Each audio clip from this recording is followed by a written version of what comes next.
Hey there, card folks. Speedrobo here. Today we're going to talk about what kinds of deck building restrictions different games employ. We will also be discussing the effect of these restrictions on the overall game. We will be putting these games into three general categories: lightly restricted, heavily restricted, and somewhere in the middle. To start, let's look at some lightly restricted games. Magic the Gathering, Pokemon, and Yu-Gi-Oh! All fall into this category.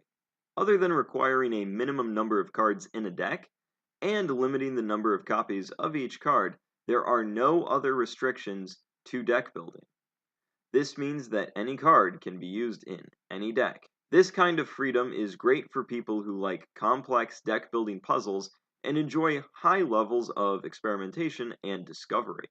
The drawback to this style is that certain cards can become staples, basically required for every single deck in the entire game.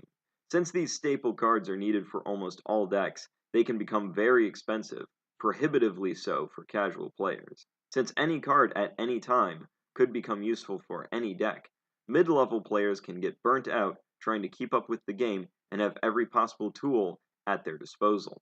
While some folks thrive in the complexity, others can get left behind.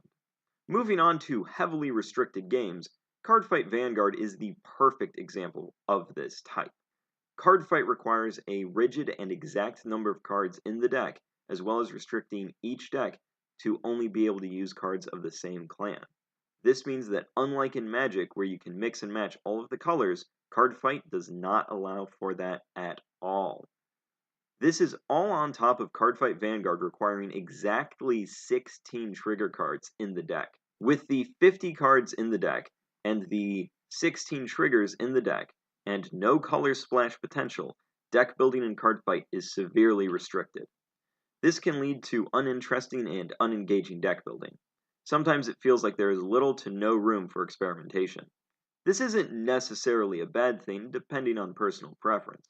For players that don't care for deck building in TCGs, Cardfight is a fantastic choice. There is still a level of experimentation and exploration in what kind of trigger lineup you use, what your grade ratios are, and so forth. So for players that find the deck building process overwhelming and confusing, Cardfight and other heavily restricted games might just be worth a shot. Let's talk about games living in the middle. Hearthstone and Future Card Buddy Fight are great examples of this type of game. There are several deck building restrictions in Buddy Fight and Hearthstone: a required number of cards in the deck, a limit to how many copies you can use, as well as a hero/world deck building restriction. This means that depending on what hero or flag you pick at the start of the deck building process, that limits you to one specific class or world. However, both games have a pool of cards that can be used in any deck. Buddy Fight does have fewer generic cards compared to Hearthstone's selection of neutral cards, but in Buddy Fight there is no maximum to the total number of cards you can include in your deck, so it more or less balances out. My favorite games to deck build for are these medium restricted games.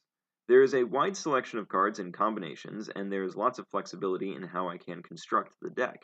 However, I don't have to consider or keep track of every single card in the game. The medium restriction games allow casual and mid-level players to pick their favorite deck types and just focus on collecting and playing them without having to worry about stuff they don't necessarily care about. At the same time, there is enough variance and experimentation to keep avid deck builders interested. This video was largely an opinion piece, so I want to know what y'all think. What is your favorite game when it comes to deck building? I hope you enjoyed exploring card game design with me once again. I've been Speedrobo, and I'll see you later.